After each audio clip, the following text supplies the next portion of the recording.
Good morning. It is the 9th of April already. It is a Tuesday morning, and this is WGTV Today. Thank you for being with us. We appreciate you being there. And on this Tuesday morning, I'm Wayne Alley, as I am most mornings. And I'm Kim Best. Good morning, and thank you for joining us. Okay. We have a busy show today. Lots to share with you. We really have a lot of stuff going on today. Who's with us today there? We do. We have someone here to talk about child abuse awareness because this is Child Abuse Prevention Month. We also have LaTerrie Ward on the show today. She is the Community Affairs Director with the City of Goldsboro, and there's something special happening this month in her department as well. Okay. We have Gernaat in to talk about the Downtown Goldsboro Development Corporation, to talk about their new home and some other exciting things. Yes. They do have a new location. Wayne talked with somebody about Town Hall. Yes, you know the old Town Hall out on West Ash Street, actually, just immediately a block west of the traffic circle downtown. Yes. At one time it was, I believe, the Presbyterian Church. It's one of the oldest buildings in Wayne County. And we're going to, and we talked to Emily Wheel and some folks about this quite some time ago, but there's new information about it, so we're going to let you know what's going on with that building. And then, of course, we have Paige Learnard in. She is the coordinator for Crimestoppers, and she's going to share some information where she needs the community's help. All right. Very good. Busy show today. It is very busy. It is. Do you have a personal information number? I bet you do, and you don't even know it because you call it your PIN number. Everyone has a PIN number for whatever reason, either your bank, that's right, or your ATM, or your credit cards and all that. Everybody has has PIN numbers for whatever reason. The question is, how many digits is your PIN number, and how safe is it? Do you know that the most popular PIN number, 4 digits? 4 digits, is 1, 2, 3, 4. Oh, wow. Now, who can't guess that? You know, if the bad guys know that the most popular PIN number is 1, 2, 3, 4, they'll try that first. They'll try that first. They go, and in fact, a study done by a company called datagenetics.org, they studied 3.4 million PIN numbers, and nearly 27% of those PIN numbers could be guessed correctly after 20 tries. Over a fourth of them could be guessed after only 20 tries. Now that's dangerous for your security. It certainly is. And the most popular 1, 2, 3, 4 accounting for 10%. 10% of the exposed pins it studied. So if they study 3.4 million, that's 340,000 PIN numbers, the same PIN number, 1, 2, 3, 4. So we definitely need, if that's your number, you need to change it. You need Sounds to change like it. And in fact, and it's always a good idea, and I'm guilty of this too. I don't change my passwords as often as I should, but change your passwords and your PIN numbers often if your bank or security organization will allow it. It will allow you to do it if you can. Change it regularly, and don't use things like 1, 2, 3, 4 or 8, 8, 8, 8. There's a lot. That's very popular too. Anything numerical in sequence. If anybody knows what your birthday is, a lot of people use their birthdays for PIN numbers. Change your PIN number. Change your birthday. Don't change your birthday. Don't change your birthday. Don't use your birthday. Change your password. Check out Datagenetics, DATAGENETICS.org. They have some very interesting information. In fact, some incredible graphs that will explain to you that you may be just throwing all your information out there, and anybody can get into your banking information, can get into your social security information. So you just have to be really careful nowadays. There was a time when it wasn't as important as it is now, because there are the bad guys who are using computer software to run through, in a split second, thousands of potential numbers that will open all kinds of websites. So change your password, change your PIN numbers on a regular basis. And don't let this scare you, just be proactive. No, don't be proactive. Don't be scared about this. Don't be nervous about it. Just start right now being a little more secure with your information. Exactly. Well, this weekend at the Paramount Theater is Shanna Tucker. She is coming. She's the cellist. That's right. She's very entertaining. She's, let's see what it says. It is this weekend, 7:30 p.m. is the show time. Cost is $20. If you're a senior, for students and military, is $15. You do get that discount. It says Transcending Genres. Shayna is a chamber soul cellist and singer and songwriter. She's from New York. She's set on blazing a trail for herself in North Carolina. All right. Her music is a sultry blend of acoustic pop and soulful jazz-influenced contemporary folk. Oh, it's different yet comfortably familiar. I can't deny the classical training, but I like the thump of walking blues and old-timey bass lines. It's like a delicious coffee blend, something you can't quite place, but it's still very good, she says with a smile. If you're interested in seeing her this weekend or purchasing a ticket, you can call 583-8432, of course that's area code 919, or just go to the Paramount Theater or look at them online and you can get tickets for her this weekend, Paramount Theater. You know, you cannot tell who was and was not classically trained in for people outside classical music. Neil Sedaka, classically trained, brilliant. How about Lady Gaga? Dudley Moore. Lady Gaga. Dudley Moore was classically trained on piano. So many people were classically trained, and then they move off into other genres of music. You just can't tell, but it sure gives them a foundation on which to build. Absolutely. And I think it helps, but you can't, you never know. But it does help these folks. That's right. Of course, I like classical music anyway, regardless. But there you go. But that's going to be a great show. That's right. This weekend. Great show. All right. The farmers market is getting ready to happen Wednesday, starting Wednesday, April 17th, 9 in the morning until dark. It'll be at Herman Park in the parking lot over by the tennis court. Oh, wow. Local produce, ferns, garden starters, and more. Wayne and I went quite a few times last year. I was going to say, that's where we were last year, right? Yes, we visited with a lot of our local growers and talked with them about why do they do this.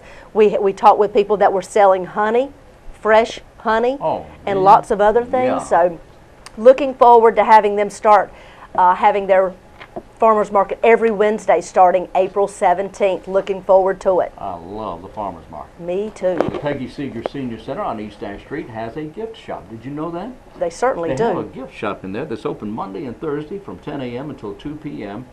And this is the Senior Center. Now you can get some great buys and great bargains in the gift shop. Now these are items that were donated to the Senior Center by folks just like you. So if you have an item or two that you could donate to the Senior Center, you can call Brenda Carter or leave word at the Senior Center desk to have Brenda Carter contact you. I would give you her email address, but that's all right. Just leave word at the Senior Center for her. She'll contact you if you have an item that you'd like to donate to the Senior Center gift shop. That is right. All right. Boy, they got some beautiful jewelry and stuff out there, too. They really do. I know you've gone out there and talked with them some and done some interviews with several of the ladies that work in there, and they really have a great selection. That's right. They do that. Okay, are we ready to get started? I think we are. We are moving on. We're going to see an interview on child abuse awareness, and then we're going to talk with LaTerrie Ward from Community Affairs with the City of Goldsboro to find out what is special this month, the month of April.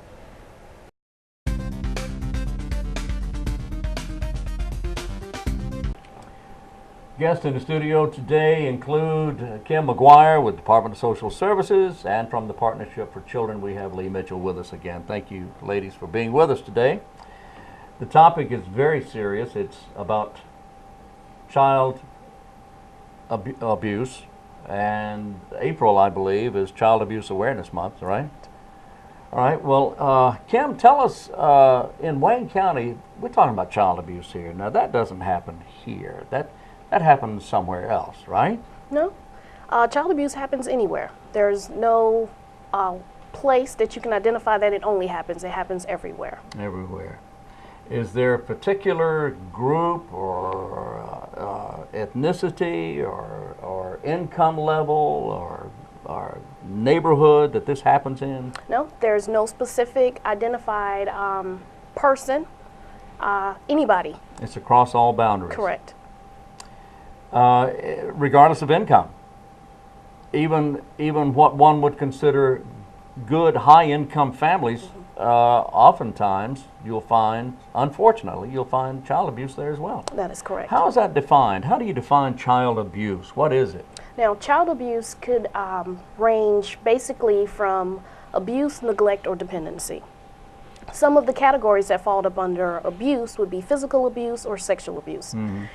Neglect could be inappropriate discipline, injurious environment, and then dependency is where a child has been left with no parent or caretaker. Wow. In other words, is that like someone leaving a child in a car while they go shopping, or is that just abandoning the child? For that particular incident, we, of course, we look at everything that would be involved, but that would be identified more of inappropriate supervision because there's no adult that's there to. Right. And I would have to also imagine, given that there's really no set rule, if you will, or no set identifiable traits, that you may be living next door to someone who may be abusing their child and you don't even know it. That's correct. That is correct. So what do you do in a case like that? What does a person do? I mean, we're all, good stewards of the community. We try to be clean. We try to live right. We try to do the right thing. So if you see that your neighbor, or a total stranger for that matter, is abusing a child in one of the ways you described, what do you do in a case like that? In those cases, we encourage our community to either contact local law enforcement or either contact your local Wayne County Department of Social Services. Yeah. Gee whiz, I don't know. What if it's not true? What if you make a report to local law enforcement? Hey, my neighbor is abusing their child here. You better come quick. Okay. And then it turns out that that's not the case at all. What happens? What do you do? Are you in trouble then with the law? Or are you in trouble with your neighbor, or what? No. Anybody that wants to report can report anonymously. And we always like to err on the side of caution. So definitely, if you have any type of concerns, make sure you make the report to your local authorities. So if they're going to investigate, and if they find no abuse, then everything's okay. Correct. Okay. Lee, the Partnership for Children, you're very involved with this area. Yes. Anything at all to do with young kids in the area of not only education and literacy, but child abuse as well? Yes. What's been your experience? Why is there a reason that people abuse children? I mean, can you put your finger on the reasons for this? Well, I can't say that we can put our finger on it, but there are some causes. For example, stress, different stressors. It could be the economy, as it is, being a single parent, having multiple children as a single parent, or that individual may have been abused as well as a child themselves. So there are various causes. It might be that they don't know that's the way you do not treat a child. You do not slap a child or hit a child. That they're doing this because this is the way they grew up. Right. In many cases. You mentioned stress as well. Is it that at times they don't know they're abusing their child? That stress causes them, or they go over the top or over the edge, so to speak, to the point that they just don't know that they are too abusive? I think so. Could that be the case? It's not that these people who abuse children, they're not always bad people. Correct. To some of us they are, but not to everyone. And they shouldn't be looked at as always bad people. Now, there are going to be people who are bad, who are abusing children. The whole idea, though, is to protect the child. That's first and foremost. So this is Child Abuse Awareness Month. It is. What's being done? Okay. So this month we declared the month of April as Child Abuse Prevention Month. And with that, basically our purpose is to bring education and awareness to our community about child abuse. So basically our local communities have band together, and we have a child abuse proclamation ceremony on Wednesday, April 10th, on the steps of the courthouse at 11 o'clock that morning. Okay. That's April 10th. That's next Wednesday. That is correct. This Wednesday, coming up, on the steps of City Hall at what time do you say? 11 o'clock. Yes. All right. And what are we hoping to accomplish here? Are we just trying to let people be aware of that there is a problem here with child abuse? Yes. And again, in your case, in your experience with Partnership for Children, what are they supposed to do? They don't confront the abuser, do they? I wouldn't think you'd confront them. You leave that to law enforcement and authorities like the Department of Social Services. I wouldn't encourage anybody to confront them. Yeah. Basically, just reporting it to your local authorities. Right. Like I've heard stories of seeing a shopper in a department store abusing their child, hitting their child, telling them not to do something, or I'm going to call a policeman and come get you. Mm-hmm. You don't do that. I don't, like I said, I don't encourage it.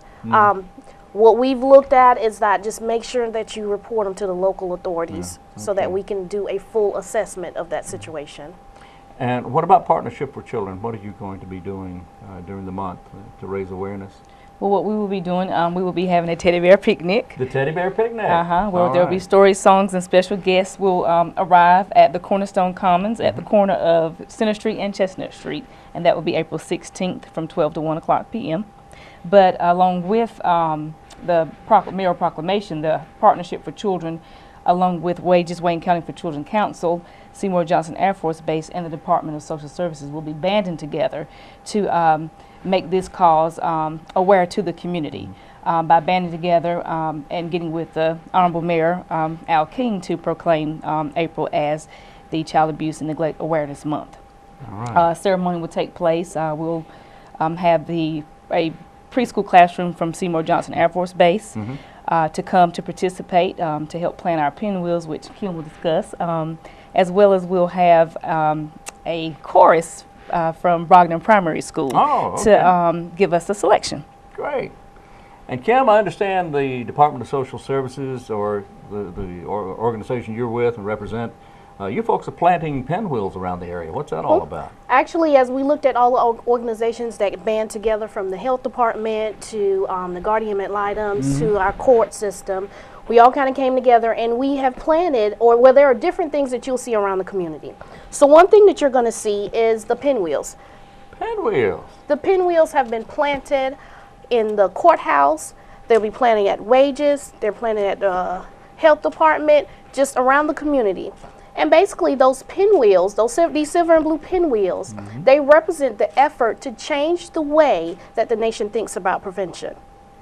All right, so when you see these pinwheels, stop and think about what they represent. They represent that, and their symbolic meaning also looks at just innocence of a child. I can see that. Now, will there be something near the pinwheels to explain why they're there?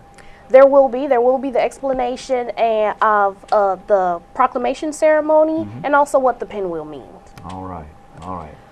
So when you see these pinwheels, you know it's a reminder. You need to stop and think about child abuse in your own community, in your own neighborhood, perhaps even in your own family.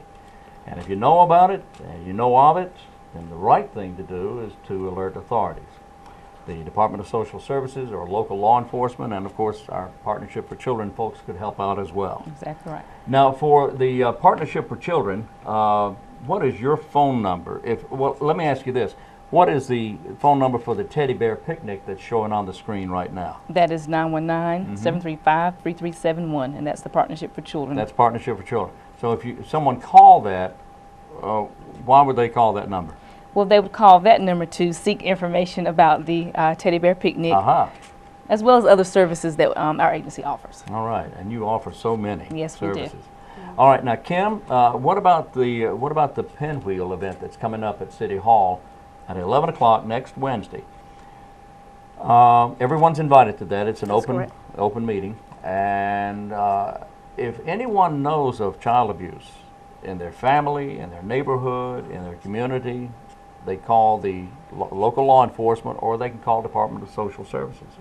What is your phone number? Our number is 919-580-4034.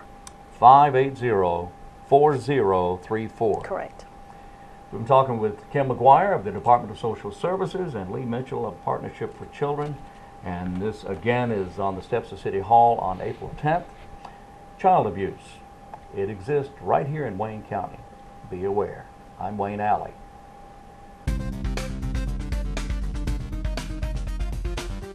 Ward. She is the Director of Community Affairs with the City of Goldsboro. Welcome back to the show, LaTerrie. Thank you. Glad to have you on board. It's glad to be back. Well, April is National Fair Housing Month, correct? Yes, that's correct. Tell us what that means. That means everybody in the United States will recognize April as fair housing, and that means we let everybody know what's going on, updates with fair housing and HUD. And HUD. Well, tell me about some of the exciting workshops that will be available the month of April. Oh yes, well first of all we will have a tri-county one, and that involves Wayne County, Wilson County, Learnard, excuse me, no not Learnard, Not it will be, Learnard. not Learnard this time, it will be Nash and Edgecombe counties, and they will be Fantastic. involved, so we're looking forward to that one. Now, will that particular seminar take place in Wayne County? It will be in Wayne County this year. Last year it was in Rocky Mount. So this year it will be in Goldsboro at the Herman Park Center.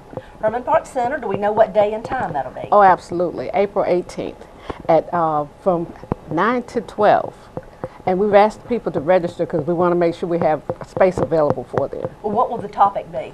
The topics will be updated with HUD. So Okay. we'll have the state attorney with the Human Relations Office. He will be there to make sure that people have an update on that.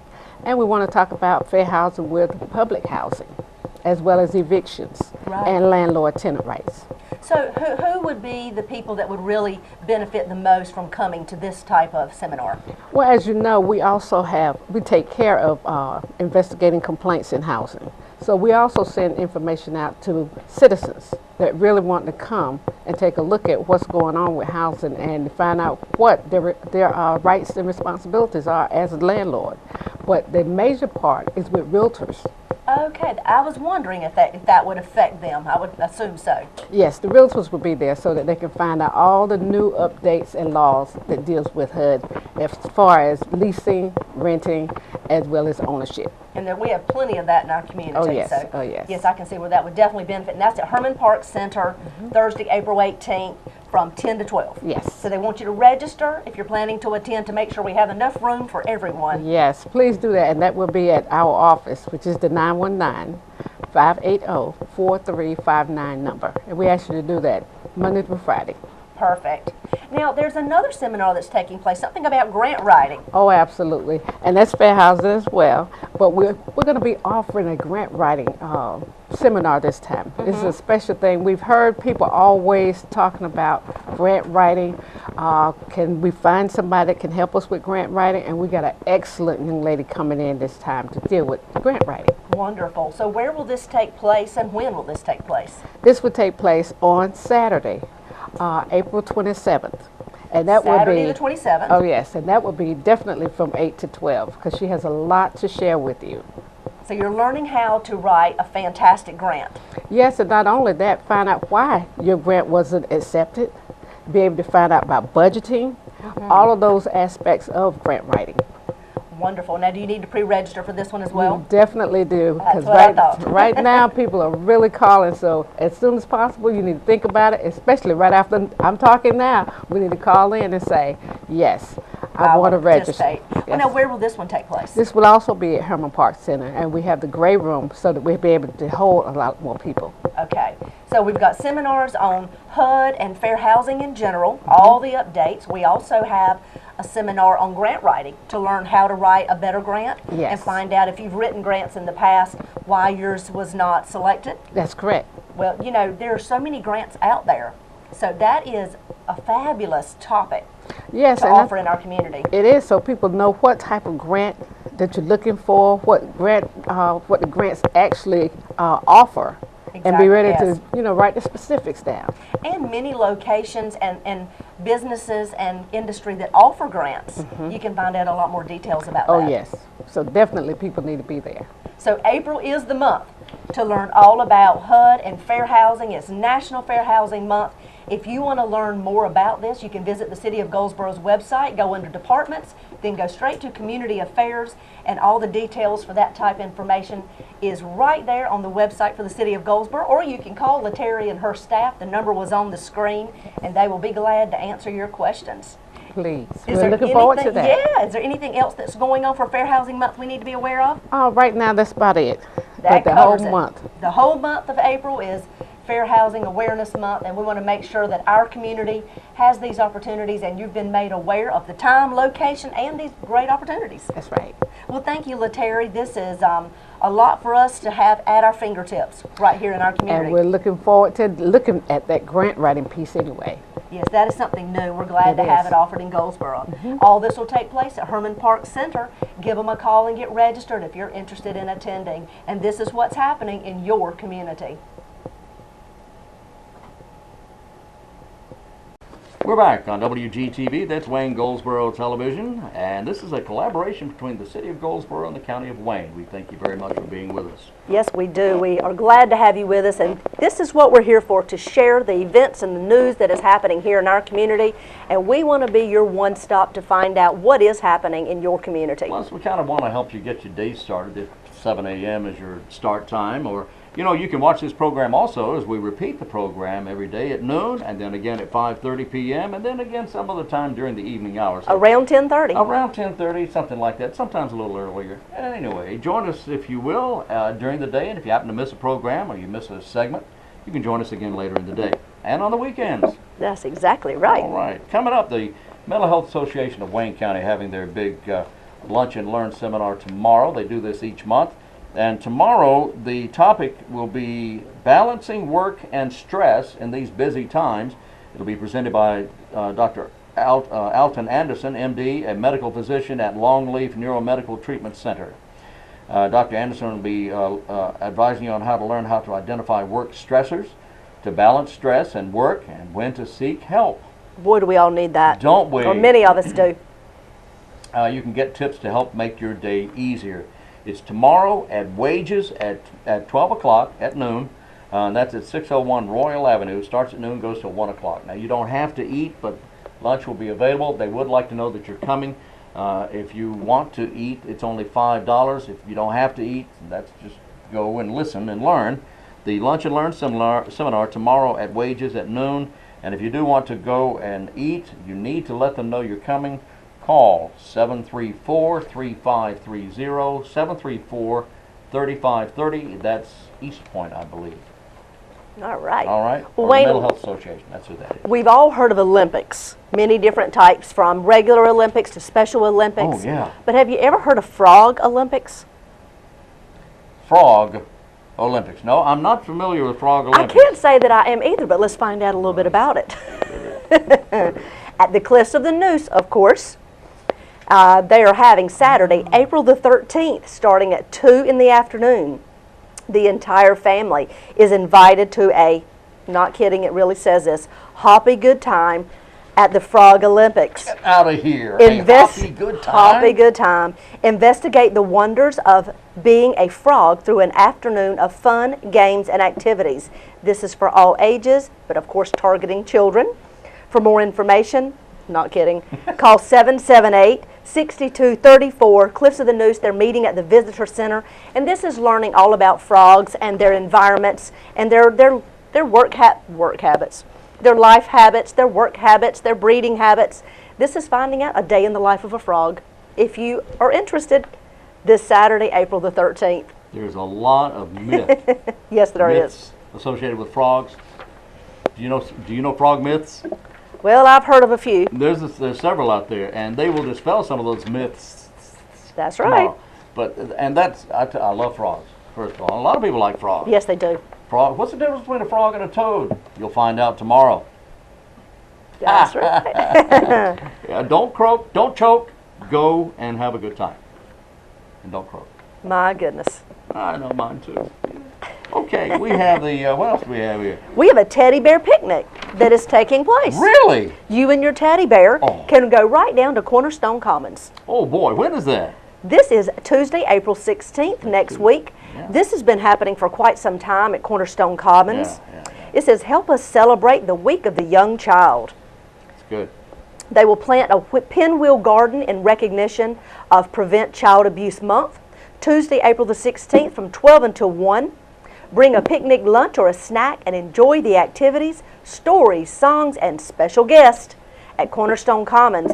You'll see many of the blue pinwheels all over the community, including the courthouse, over by City Hall. You'll see them many locations, and they're all to represent and make us more aware about preventing child abuse. How about that? But next Tuesday at 12 o'clock noon, there'll be a special guest at the Teddy Bear Picnic. Yeah. Special guest. Can't Really? tell you who it is. It's a secret.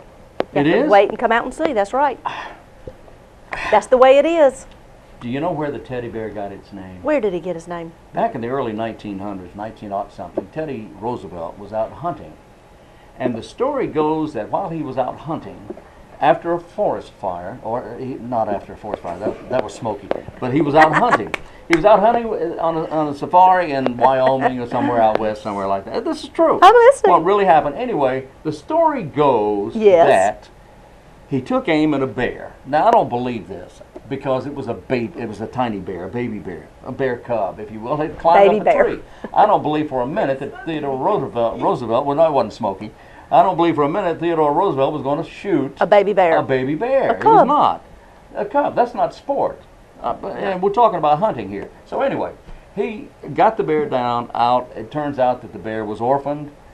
And the story made the newspapers. Of course Teddy it did. Roosevelt saves a baby bear, saves a bear cub. All right, it made the newspapers. It was a hit worldwide. But here in the U.S., all of a sudden, somebody got the idea, let's make a toy bear, and they called it a teddy, and that's where the name teddy bear came from. And right now, if you've got one of the older bears, one of the original bears from like the 40s, 30s, and 40s, it's worth a tremendous amount of money if it's in pretty good shape.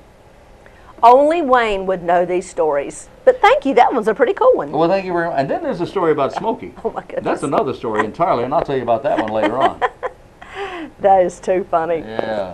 Well, I believe we're going Only to... you. Kathy, go ahead. Only you. We're going to go now and hear from DGDC.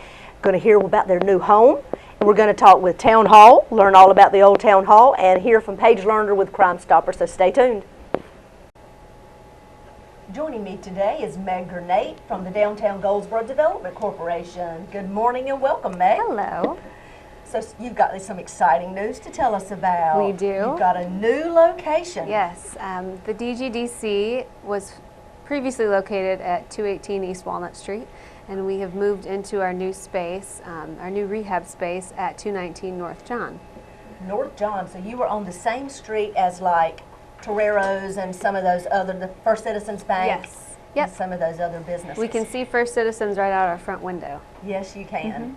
And that is the nonprofit side. Yeah, the DGDC Nonprofit Board wanted to set an example for what they wanted to see happen with the historic buildings downtown. So they took out a loan to rehab a space that had been empty for 50 years, and it needed a lot of TLC, but it looks wonderful.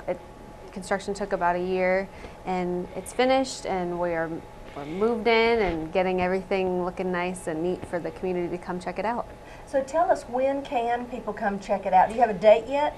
We've got an open house scheduled for April 25th, and it's from 5 to 8 p.m. and people can just come on in and see, you know, what the space used to look like and then what it looks like today. Because you'll have before pictures and then they can see the after. Yes. And it is really a huge transformation that It you all is. have taken this empty building, like you said, for 50 years and have really transformed it into something special and something to be proud of. Yes. Wonderful. Well, you also have something coming up called Community Action Day. Tell me what that is. It is a day where the community can come out downtown. It's on April 20th, and it's from 10 a.m. until noon. And we're inviting people to come out and pick up trash, plant flowers, pull weeds. We're just going to take a couple hours and make downtown a more beautiful place. Well, who can participate in this? Anybody. I'd love to see some kids out there, families, organizations, any age. We really welcome anybody to come out. So it's basically about giving back, of course, of your time and community service, but it's beautifying our downtown area and cleaning it up and just taking that action, taking that step to make downtown a beautiful place to be. Exactly, and Earth Day is right Right near around the that corner. date, and it's just a great time to get out and pitch in a little bit, and I think people will be surprised how much just picking up a few bags of trash can can make a difference on Oh, downtown. definitely. Now, will you have this information on your website and on your Facebook page as well? Yep, we've got it up. There is a link on our website on the upper right-hand corner, a volunteer link that if people are interested in pitching in, they can just click that link and sign up for, you know, which slot they want to volunteer for. They can visit our Facebook page, and that's Downtown Goldsboro on Facebook, Right. and get more information. And they can always call our office if they want to chat with me about it. Will you give them that number? Yeah, it's 919-735-4959. Perfect. Well, we've got recent pictures on the Facebook pages right now for both the DGDC and for the city about how you had your Shop Downtown block, or Yes. Shop the Block. Tell me a little more about that. Yeah, it was a great event. It was just one day that we encouraged the community to come out and shop downtown, dine downtown, and then I went out and did a little bit of secret shopping and rewarded people who were shopping downtown with downtown dollars. And they could use them at the participating businesses, and they're good for a month. So, you know, they could come back, you know, next week or a couple weeks from now and use those at restaurants. But I had a lot of people say they were downtown because of the event, and the weather was beautiful. It was. So it was a really good time. We're doing another one the first week of June. So everybody put that on your calendars. The first week of June, Shop the Block, downtown Goldsboro. You may get a surprise and get some downtown books. You never know. I know those ladies that received some, we have the pictures, like I said, on Facebook. They were so excited. They were. And were just shocked that they were rewarded for doing what they already wanted to do. We love, yeah, we love to see people spending their money locally. So it was great. Wonderful. Well, if you want to find out more about what's happening at Downtown Goldsboro Development Corporation, go to dgdc.org and find out about all the activities coming up, and also about the open house if you want to see the new location. Yes, Right, Meg? exactly. Anything else happening? Oh, we've got tons happening. We've got our event calendars on our website, both for the year and for each month, so check it out. There you go. Thanks for being with us. We appreciate Thank it. you. We'll see you again next month. Okay. And this is what's happening in Downtown Goldsboro. Good morning. Today we are in the studio with Debby Gomulka. Debby, you're with the Wayne County Historical Association. Right. What in the world does that mean? What do you do? The Wayne County Historical Association, we are a group that is working on preserving our downtown. We're raising money for our latest project now is the 1856 Presbyterian Church. It's one of the oldest buildings in downtown Goldsboro. All right. Now, if anyone has a problem remembering where this building is, how would you say, or how would you describe the location? As you're coming into town, it's on the corner of Ash and James, so it's sort of like the first historic building that you see as you come into town.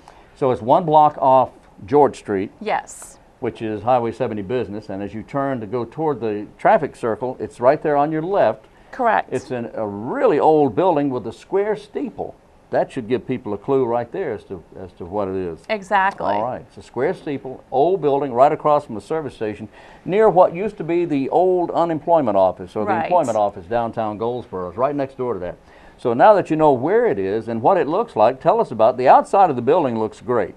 Yes, the outside of the building is in really great condition. It's a Greek Revival style architecture, and which is very unique to our area. We have already raised over $40,000, and Wonderful. 30 of that has gone to fix the roof.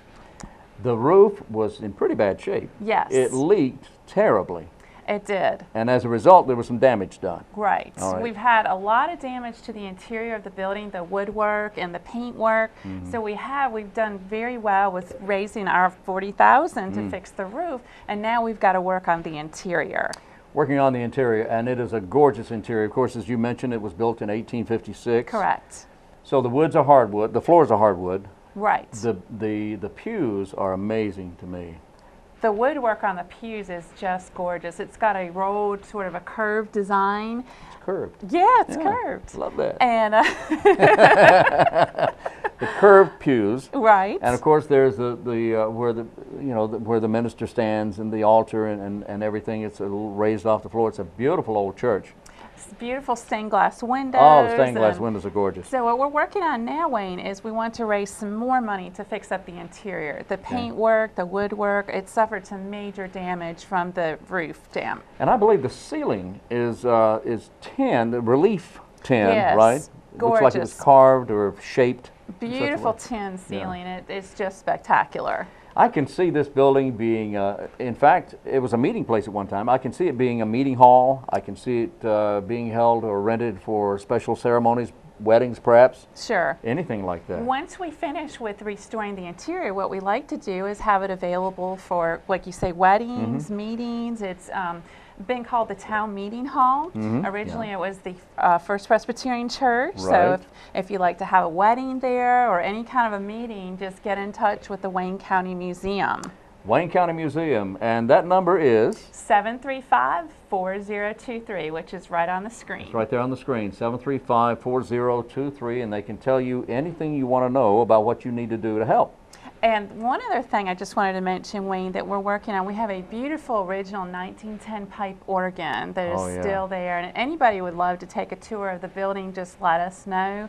And the the organ does work, but it does need some repair work to it. As does the building. Now the important thing is the roof has been fixed now. Right. So that's the important thing, so that's done, so that means the work on the interior can be started. Exactly. But you need help. We need help. We've already started with some of the paint work. If anybody is interested in helping to make a donation, just give us a call over at the museum, and we just appreciate all the community supports for this project. Debbie, why is this important? Why do we need to keep our older buildings intact, or our heritage intact for that matter? Well, it's really a sense of place, Wayne. Goldsboro is a very historic town. We started with tobacco when the railroad system was working back in the day.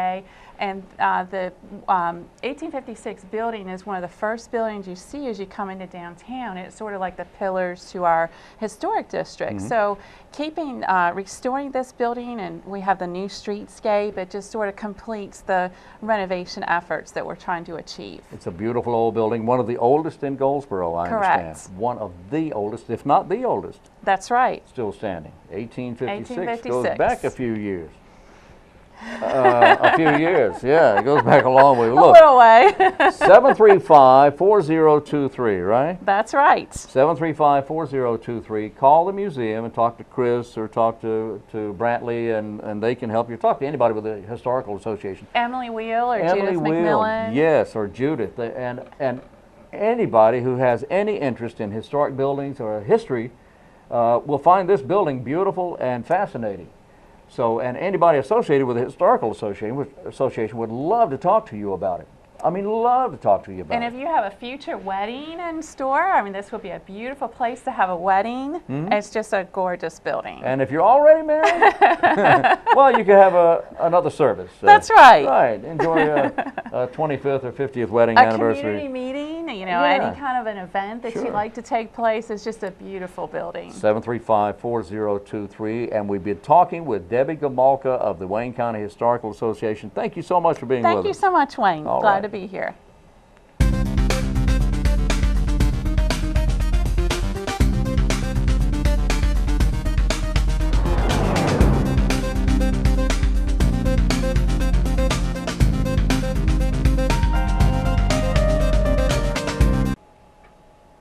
Joining me today is Paige Learnard with Crimestoppers. She is the coordinator for Goldsboro and Wayne County.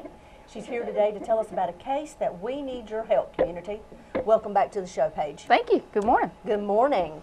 So you all have some activity going on that you need the community's assistance with. We do. I actually want to kind of highlight a 2012 case.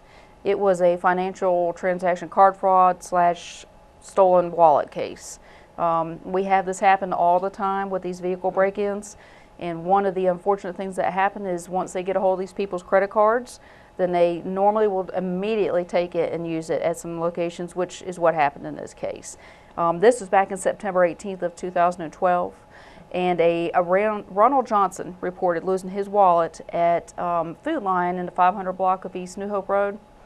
Within hours, somebody had gotten hold of that wallet and used it at 2 Walmart locations, one on Spence Avenue and one on Highway 70 West. And the actual third location was at the Kangaroo gas station up there on North Berkeley Boulevard.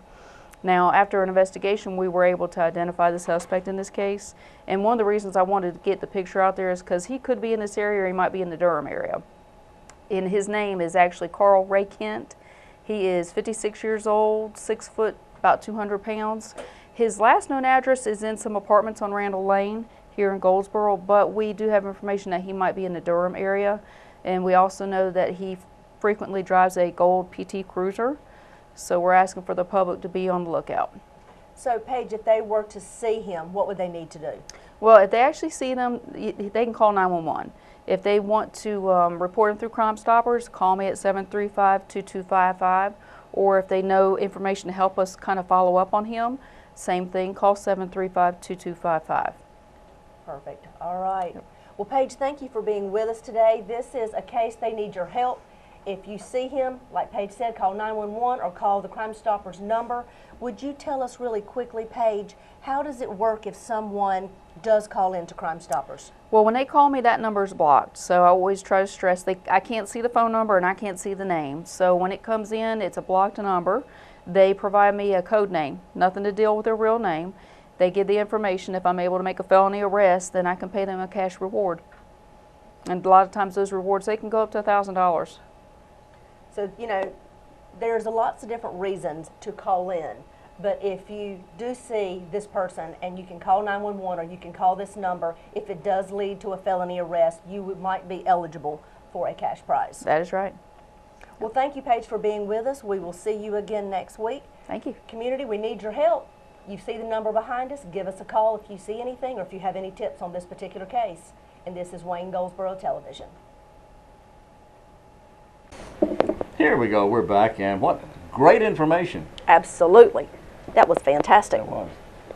All right, here's today's trivia question for today. Are we ready for this? We are ready. I'm going to ask, and in just a few moments, I'll go ahead and give you the answer to this. All right. Safety features in automobiles. Everybody's familiar with airbags. Everybody knows what an airbag is and what happens when an airbag is deployed.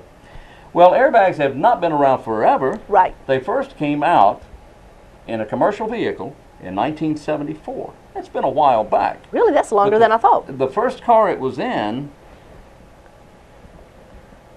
was a vehicle that was very popular at the time. And I'm looking for the kind of car, not the kind of car, but the make of car it was. So not the commercial vehicle that it was in. Yeah, the vehicle, the car. I mean, the kind of car it was. Okay. The kind of car that it mark, was. if you will, what they call the mark. It was manufactured by one of the big three. Okay, so we just need to name one of the big Just three. name one of the big three. Like Chrysler?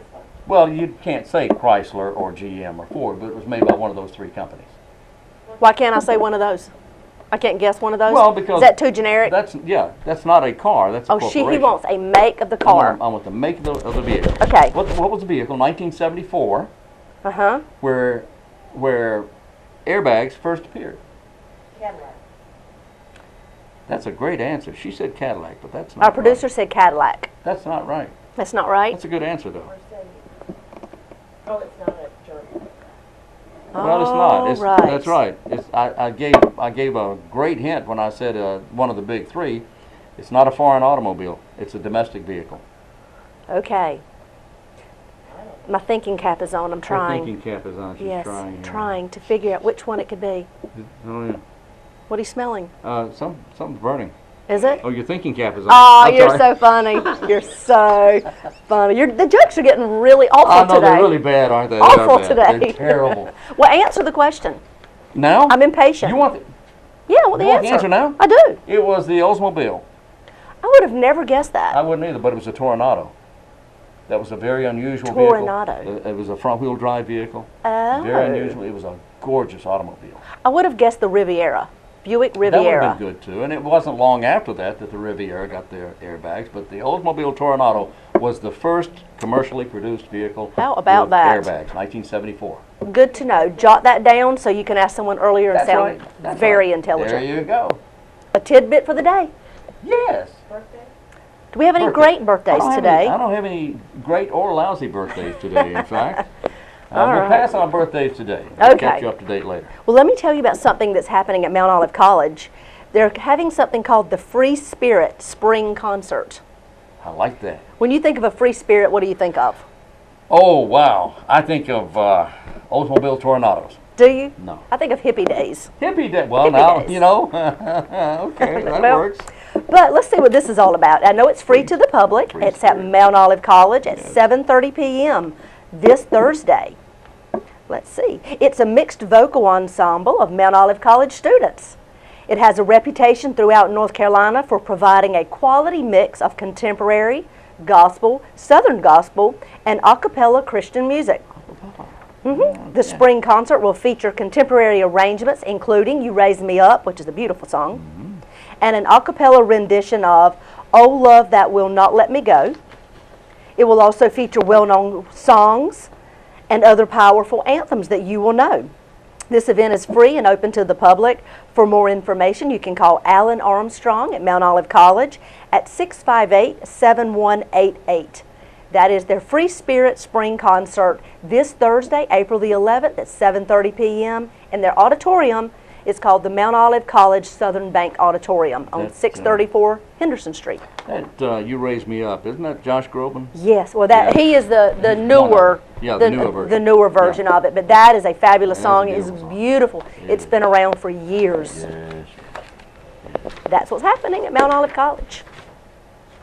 Is that it? Let's see. No, wait a minute, wait, go ahead. No, you go ahead, it's all right. Oh, okay. I was just going to mention the line dancing classes again at the Senior Center and at the Herman And they Park offer Center. so many different kinds of classes there. You know, they do. Herman Park Center and the Peggy Seeger Senior Center offer so many classes. And they work in partnership, is what I have found. They are such a good collaboration. They do. That they share a lot of the instructors for That's these classes, and they leave from one and go to the other. And that's really fantastic that they work so beautifully together. It is fantastic. And the Senior Center also offers informational seminars as well, where not only seniors are invited, but the public, general public is invited. So keep your eyes and ears open for that, announcements in that regard. But just at both locations, the Herman Park Center and the Senior House, two great locations. And of course the Senior Center on East Ash Street, further out East Ash. And I think we're very fortunate in this community to have those two great entities right there. We are very blessed. Yes, we are. All right. You know, the funny thing is the Cliffs of the Noose are becoming very creative with their classes and the things that they're offering. They really are. You heard about the Frog Olympics earlier. Frogs. Well, how about this? It's called Interview a Flower. Go Pardon figure. me? Interview a flower. Have you ever wanted to do that? I've done a lot of interviews. But not with a flower? Not with a flower. Well, I feel like I'm watch it. Our producer's trying to be funny. Emphasis on trying. let's see what it says here. Sunday, April the 14th at 3 o'clock p.m. Come join a ranger in a flower adventure where we will go on a safari for flowers and get to know them from their point of view. Kids of all ages are encouraged to sign up to learn all about flowers from a flower's point of view. You never know. You can call them to find out more at 919-778-6234. It's this Sunday, 3 o'clock p.m. Meet at the Visitor Center. Interview a flower. And if a flower answers, hang up. Yeah, you're in trouble. You're in big trouble, yeah. But the Cliffs of News getting very creative, trying to get people out to see what awesome things they offer out there. Interviewing a flower. That's creative. That's a new one. That is a new That's one. a new one. It sure is. Interesting. All right. I guess that's it, isn't it? We're going to wrap this certainly thing is. up for today. Join us again tomorrow morning at 7 o'clock and at noon and at 5:30 p.m. and then later in the evening for WGTV Today, Wayne Goldsboro Television. Join us also online at YouTube. You can click on, go to waynegov.com and click on the link to YouTube in the lower right-hand corner, or you can go to the city site. GoldsboroNC.gov. Click on the WGTV link or either the YouTube link. It'll take you right there. And don't forget, both the city and the county are on Facebook. So if you're on there, go join us and see all the activities that are happening there as well. Otherwise, join us at 7 o'clock tomorrow morning. We'll be right here. Until then, I'm Wayne Alley. And I'm Kim Best, and this is what's happening in your community.